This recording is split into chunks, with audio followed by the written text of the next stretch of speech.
Marcos André, eu vou começar por você, porque você sempre defendeu muito o Vitor Roque. E aí eu tenho que ser justo. Às vezes acho até que uma defesa exagerada. Quando você dizia, não dá pra dizer que ele foi mal na Europa. Pra mim dá. Na Europa ele não rendeu. Ele foi como uma grande promessa. Não decolou no Barcelona, não decolou no Betis. Pra mim foi um fracasso dele ali na Europa por enquanto. Mas você sempre disse, Vamp, cara, é cedo pra falar do moleque. O moleque joga muito futebol. E até quando ele voltou pro Palmeiras, que eu mesmo dizia, será que ele vai decolar? Você dizia, eu acho que vai, tem que dar tempo. E outra coisa, né, Vamp? Tem que elogiar esse Palmeiras. Porque o Palmeiras é um clube que deixa o jogador ganhar confiança. É impressionante. O Palmeiras não vai em pressão de torcedor. O Abel Ferreira não barra o cara porque o torcedor tá pedindo pra barrar. Eu acho que o Abel tem muito mérito nisso também, né, Vamp? De ter mantido o Vitor Roque, de ter esperado o moleque ganhar confiança, e agora ele tem esses números aí surreais que eu falei, Vamp. O Vitor Roque, nesse momento, 10 participações em gol em 7 jogos. 6 gols marcados e 4 assistências, desde que ele começou a jogar com o Flaco Lopes, Vamp. Ontem, só no primeiro tempo, 3 gols e o moleque também teve 5 finalizações e 2 passes decisivos. É bom ver, né, Vamp, que esse moleque tá voltando. Seria muito ruim um talento como esse ser desperdiçado na carreira. Boa tarde, Tico, Mauro, Flávio, boa tarde a todos, né? Muita calma, né? Talvez por ser um... Primeiro, vamos lá, primeira ida dele para a Europa, né? Ele sai do Atlético Paranaense e vai para o Barcelona. O Barcelona tinha lá o atacante que está lá até hoje, lá jogando titular absoluto do ataque, que é o Lewandowski, 2 vezes melhor do mundo, capitão da seleção polonesa, né? Joga ao lado do Rafinha, tem o Yamal, e aí um garoto de 17 anos, né? Completou agora, eu acho que o Vitor Roque fez 19 anos, não tem nem 2 meses, foi 20 anos agora, vai para um time daquele nível do Barcelona, aquela estrutura. O próprio Deco, que é diretor lá do Barcelona, falou que nunca viu uma pressão tão grande e sendo maltratado, até pelo Xavi, né? E ele vai emprestado pro Betis, né? Garoto novo, tudo novo na vida dele, primeiro ano de Europa, e no Betis ele também não consegue jogar. No Barcelona, tem o Lewandowski. Com 17 anos lá, chegou lá, botou o cara 2 vezes melhor do mundo, joga a Copa do Mundo, capitão da seleção polonesa, foi pro banco, o Lewandowski. Não é assim. Tinha que ter mais um pouco de calma. Beleza, passou essa passagem na Europa, uma passagem rápida. Mas de um garoto muito jovem ainda, com seus sonhos, né? Seleção de base. O Hendrick também estava tendo até mesmo essa dificuldade, está lesionado no Real Madrid. Quase tudo mais semelhante, só que o Hendrick com mais oportunidade com o Ancelotti. Também lá tem o Mbappé, o Vinícius Júnior, o Rodrigo, que são titulares. Então um pouco de calma. Aí ele volta para o Brasil, para o Palmeiras, jogador mais caro da história do Palmeiras. Há uma pressão muito grande para um menino que acabou de completar, se eu não me engano, está entre 20 e 19 anos, eu não sei a idade precisa. Não passa disso. E aí, forma de jogar, o Palmeiras vai mudando o time, chegando jogadores novos, o Palmeiras gastou 700 milhões em contratações. Até que se achou agora ele, Flaco Lopes, também, que é um cara jovem, acabou de ser convocado para a seleção da Argentina, estava aí nas eliminatórias, e começou os dois a jogar juntos. Tirou um peso, acho que tirou um peso um do outro. São 2 atacantes, né? A forma de jogar agora com 2 atacantes. Antes jogava só com o Abel. Então cai essa pressão toda. Hoje eles dois dividem espaço, dividem até os gols, tudo, passa a bola um pro outro e vai retomando. Não é porque fez 3 ontem, tudo, bom, muito bom pra carreira, muito bom pro Palmeiras, que ontem amassou logo o Inter no primeiro tempo, fez o resultado e fez os 3 pontos. Mas dá paciência pro menino, não é nenhum jogador já rodado. O Zidane, quando ele foi vendido da Juventus pro Real Madrid, até o Zidane ficou assustado pelo valor que ele foi. O Zidane, campeão do mundo, tudo, um dos melhores jogadores da história do futebol mundial e do futebol francês e do Real Madrid, se assustou. Imagina o Vitor Roque, que dá para ver, pelo jeito de ser, que para mim parece ser muito humilde, né, um jovem mesmo, um jovenzinho. E aí se assustou com tudo, agora está alegre. O Flaco Lopes também tá alegre, que não foi nada barato, foi 10 milhões de dólares quando chegou ao Palmeiras. E os dois ali agora estão jogando junto no ataque, um procurando o outro, se completando, os dois fazendo gols e ficando mais tranquilo. Um convocado para a seleção da Argentina, o Vitor Roque aí tentando o seu espaço, já foi jogador de seleção de base. Então eu fico feliz, principalmente com uma conduta dele, né? Você vê que é um menino jovem, humilde, que não tem culpa se foi pro Barcelona. Ele foi pro Barcelona pela qualidade dele. Agora ser cobrado, jogar aqui, isso que eu falei de você, não deu certo na Europa. Pô, ele foi para um time que está lá até hoje, o atacante é titular. Melhor, foi 2 vezes melhor do mundo, né? Nessa sequência aí de Messi e Cristiano Ronaldo. Entrou agora o Lewandowski, que entrou com 2 vezes melhor do mundo, o Rodrigo e Vinícius Júnior entrou ali, que os dois estão mais velhos. Olha só, como é que vai chegar lá e sacar o Lewandowski? Oi. Mas teve o Betis também, Vamp. Ele não decolou no Betis. O Betis, cara, o Betis não é... Tudo bem, chegou uma final agora aí de Liga Europa, mas o Antony, tudo bem, o Antony chegou lá, estava encostado no Manchester United, foi bem, e o Betis fez uma operação lá e comprou o Antony. O Vitor Roque foi muito rápido assim, pelo valor que foi comprado pelo Barcelona, se criou uma expectativa, foi uma passagem muito rápida. E você vê, você é amigo do Deco, o Deco fala, que é diretor do Barcelona, que nunca viu o menino ser tão maltratado e tão pressionado nessa passagem que teve lá. Então o Tigrinho tá caminhando bem, começou a fazer gol, tá feliz. Ele mesmo deu uma entrevista outro dia, eu tava vendo. Tá se sentindo melhor jogando ao lado de outro atacante, e não só 2 atacantes abertos, e ele por dentro, ele tá à vontade. Ontem mesmo ele me movimentou pra caramba, caiu na beirada do campo, fez gol por dentro. Quer dizer, ele tá se sentindo mais à vontade porque tem o Flaco Lopes que joga junto com ele e tá dando essa liberdade. Né? Porque essa dupla de ataque, ela encaixou. Flaco Lopes e Vitor Roque. A pergunta que eu faço, Mauro César Pereira, demorou para ele testar os dois juntos? Porque ficava naquela, eram 2 bons jogadores, um disputando vaga com o outro. Quando começaram a jogar juntos, os dois cresceram. Os dois cresceram, a dupla encaixou. E quando encaixa essa dupla, o Palmeiras evoluiu muito. Porque muitas vezes eu mesmo falava aqui, pô, esse Palmeiras até quando ele joga mal, ele acha a vitória. E agora, Mauro, o Palmeiras está começando a jogar bem com frequência, o Palmeiras está se impondo com frequência e, além dessa sequência de 10 jogos sem perder, que é a melhor sequência atual nesse campeonato brasileiro, né? O Palmeiras está 10 jogos sem perder no Brasileirão. É um Palmeiras que, assim como a gente fala muito do Flamengo, que está jogando bem, começa a jogar bem, né, Mauro? Começa a mostrar um futebol para dizer, a gente investiu 700 milhões de reais aqui, esse time demorou para emplacar, mas agora está emplacando. Já dá para dizer, Mauro, que esse Palmeiras agora joga bem e também falar sobre essa dupla de ataque, se você acha que demorou e se hoje realmente é uma grande dupla ou você acha cedo para falar. Eu acho que assim, o maior problema desse tipo de análise é ficar pegando os números e torturando, né? Esticando. Vamos lá, o Palmeiras não jogou bem contra o Corinthians semana passada. Teve o Corinthians enfraquecido, o Corinthians desfalcado, teve para ganhar o jogo, não ganhou. Foi um jogo razoável. Ontem foi um jogo excelente, em que pese a fragilidade do Inter, que está numa crise terrível, o Palmeiras amassou o Internacional. Grande atuação. Não acho que o técnico demorou, acho que foi um processo natural. Ele tentou primeiro o Vitor Roque com outros parceiros. Eu não acho nenhum absurdo quando nós destacávamos que o Vitor Roque estava jogando pouco, estava produzindo pouco, porque o jogador de 25 milhões de euros vai ser cobrado, sim, seja ele quem for, ele vai ser cobrado, Samuel Lino do Flamengo vai ser cobrado, qualquer jogador caro vai ser cobrado. Se custou muito dinheiro, você tem que apresentar muita coisa, é inerente à sua situação.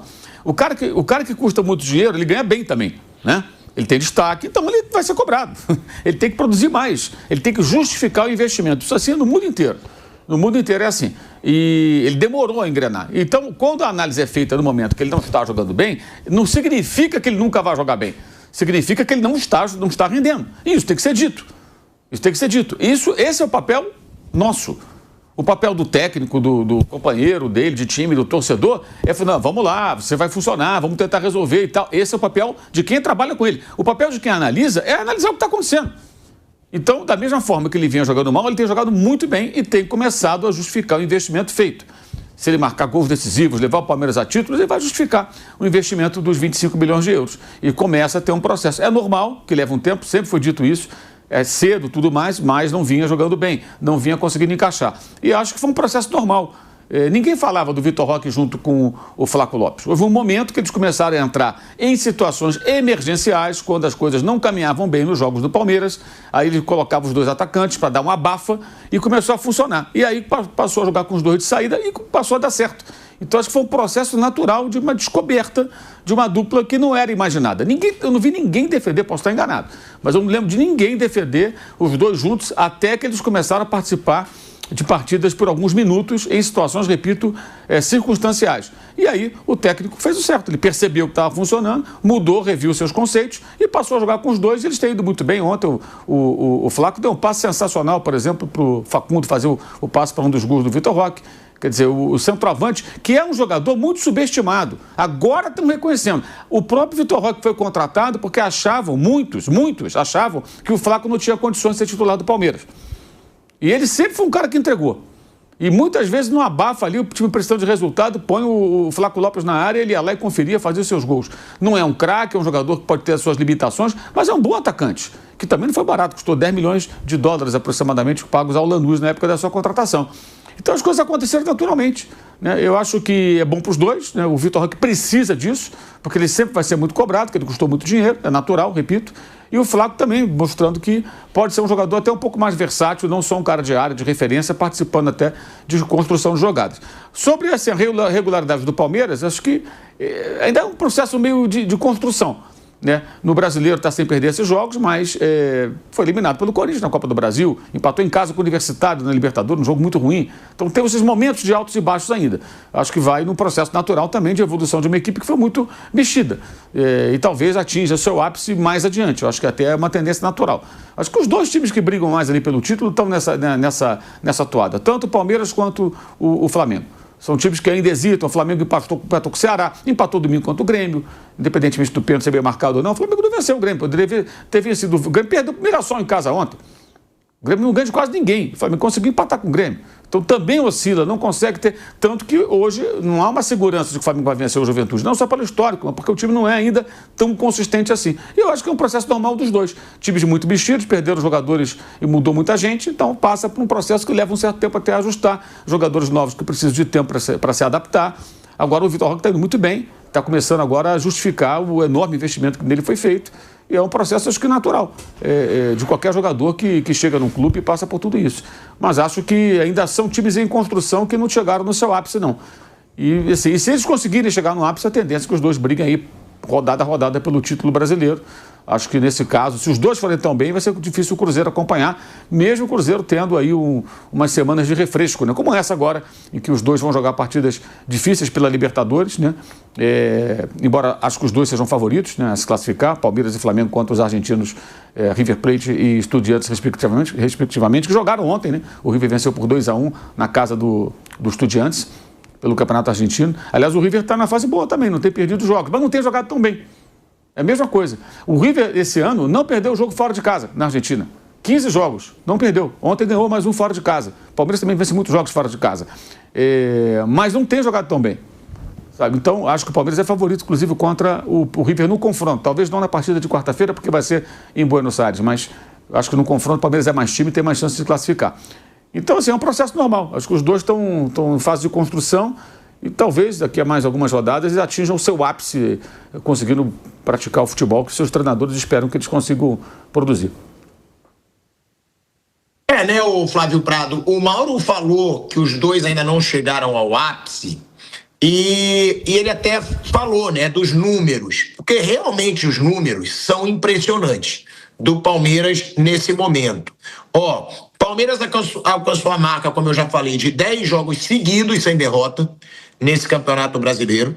É a atual maior série invicta entre todos os times do Campeonato Brasileiro.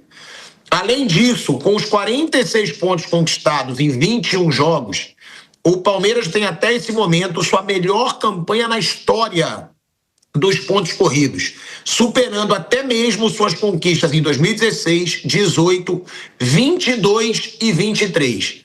Por que eu falo desses números, Flávio, antes de mostrar aqui o que disse o Vitor Roque, porque parece que essa hegemonia de Palmeiras e Flamengo, ela vai crescer ainda mais, né?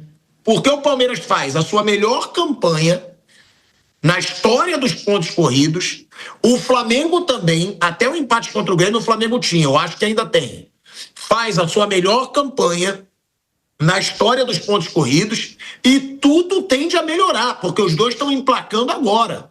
Os dois estão jogando bem agora.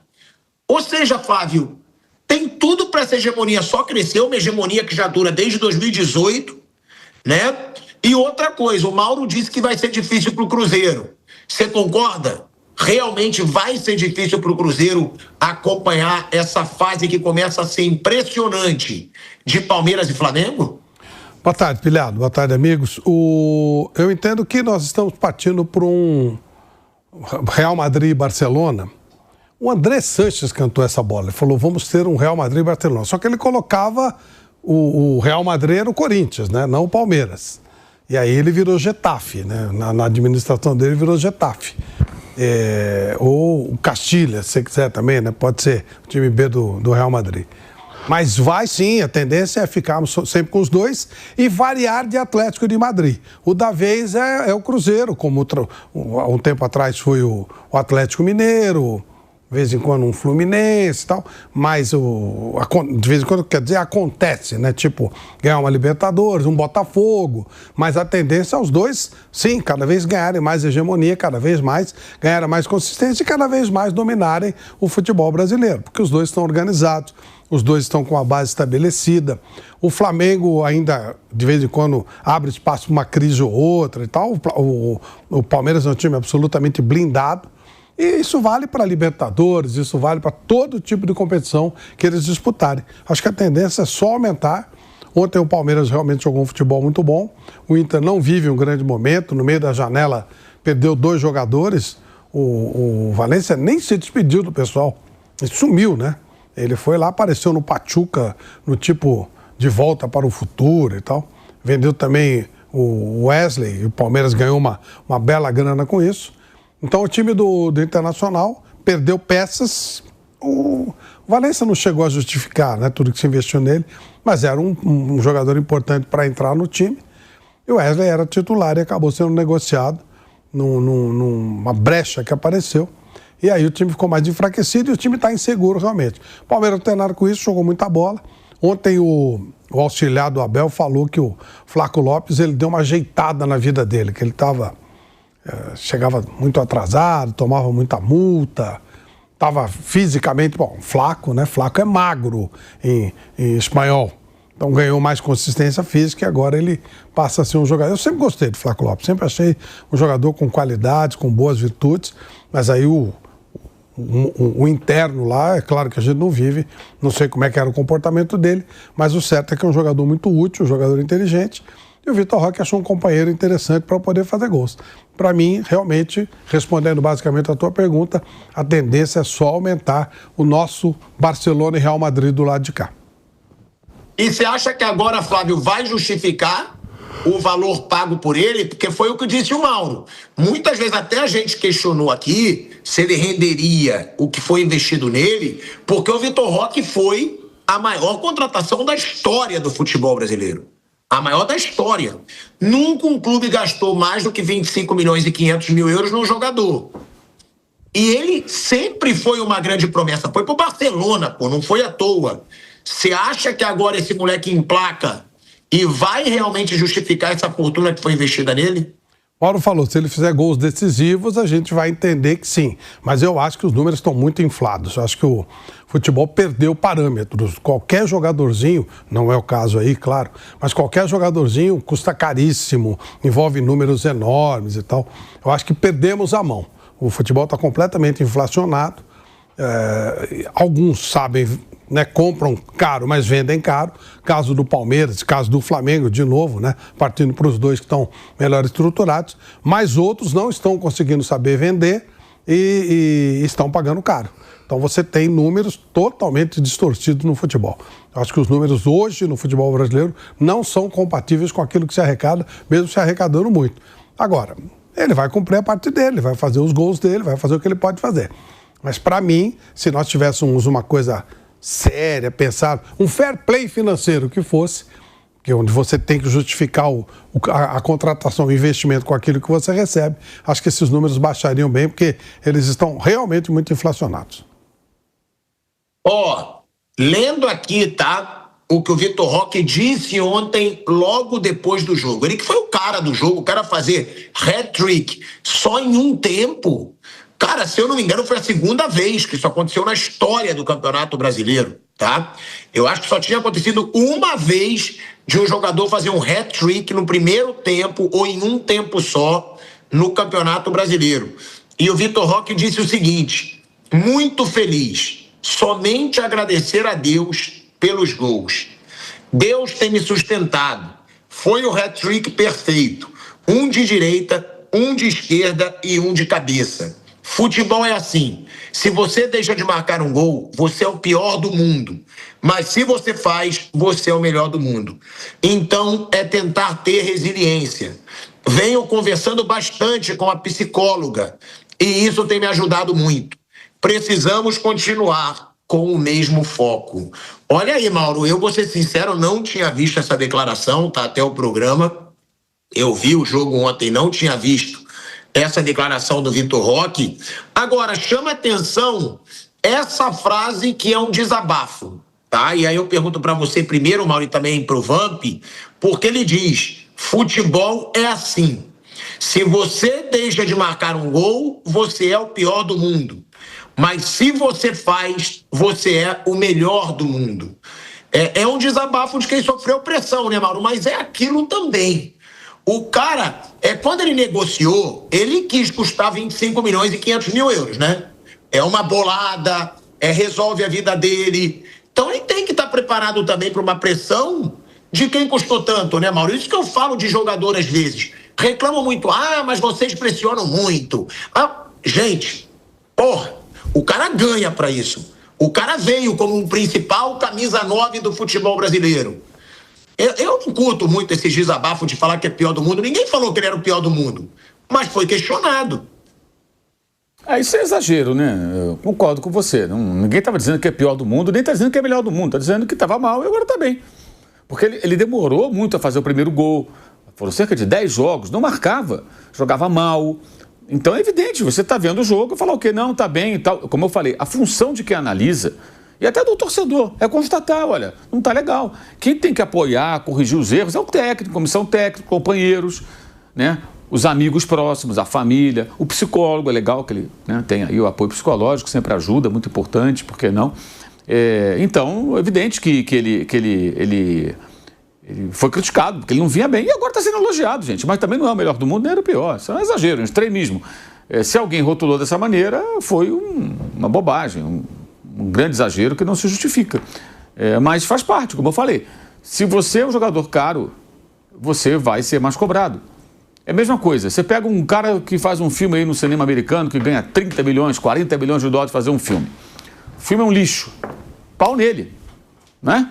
Diretor, pau no diretor, pau no ator. Que porcaria, roteirista, toda uma merda, ninguém serve, é um péssimo filme. A crítica vai cair de pau. Fracasso de bilheteria, o povo não vai assistir. Nossa, é um fiasco. Custou não sei quantos milhões, ganhou muito dinheiro. E o contrário também vale. Em qualquer atividade humana em que você alcança as massas, né? Seja música, no esporte, no cinema, nas artes, até na política. Política é um pouco diferente, mas enfim, você está sujeito a elogios e críticas de acordo com uma série de situações que vão acontecer na sua rotina. Então, você tem que saber lidar com isso, faz parte. Ele agora tem que curtir a onda, curtir essa onda positiva e continuar se esforçando para jogar bem, para seguir jogando bem. Agora ele está recebendo os elogios merecidos, justos, mas as críticas também foram justas a ele em dado momento. Se você pegar, por exemplo, da posição dele, o Caio Jorge, por que o Cruzeiro contratou o Gabriel Barbosa? Porque não confiava no Caio Jorge. Porque ele não estava brilhando no ano passado como nesse ano. Eu sempre achei um erro, porque o Caio Jorge sempre foi muito bom, mais jovem, e merecia estar num time mais organizado. O Cruzeiro se reforçou mais, contratou um técnico bom, e o moleque agora está voando, metendo gol direto, né? Não precisava contratar por tanto dinheiro o outro jogador da posição, que está lá esquentando o banco. Custa um dinheirão e fica no banco. Por quê? Houve um assodamento ali, uma pressa e não tiveram a devida paciência. Mas o Caio Jorge não estava sendo elogiado, porque ele não vinha jogando tão bem de fato. Em parte por culpa dele, em parte por culpa do clube, do time, que não era um time tão bem organizado como poderia. O trabalho do Diniz, inclusive na reta final do ano passado, foi muito ruim no Cruzeiro. O Cruzeiro foi muito mal. E esse ano tudo mudou. O Pedro do Flamengo, muito elogiado, há pouco tempo estava sendo criticado, que ele vinha jogando mal, não estava fazendo gols e tudo. Lembra? Ele faz o gol contra o Fluminense, gol da vitória, aí tudo mudou. Aí, não, os elogios e tal. A situação do Felipe Luiz, que criticou publicamente a postura dele, pouco participativa quando o time não tinha posse da bola. O Pedro, tão decantado, tal, bababá, foi a Copa do Mundo, foi criticado. Isso acontece. Isso acontece. Eu estou falando de 2 jogadores da posição do Vitor Roque e que estão em times que estão ali junto com o Palmeiras, ocupando as 3 primeiras colocações na tabela de classificação da Série A. Então todos passam por isso. E são jogadores caros, jogadores importantes, não são jogadores quaisquer. No caso, o Pedro foi à Copa, já foi muito tempo da seleção, o Caio Jorge acabou de servir a seleção brasileira, o Vitor Roque vai acabar chegando naturalmente à seleção principal, creio eu, tem já um histórico na seleção de base. Agora, acho que é um exagero, não é uma porcaria nem melhor do mundo. Ele é um bom jogador, muito bom jogador, e que está numa fase agora boa. E quando estava na fase ruim, foi criticado. É assim, é criticado, é elogiado. E a crítica, ela só é definitiva se o elemento chegar e falar assim, ó, esse cara não joga nada e nunca vai jogar nada. Se alguém disse isso, errou. Né? Agora, criticar pontualmente aquela atuação naquele momento, parte do jogo, parte do processo. E é assim mesmo.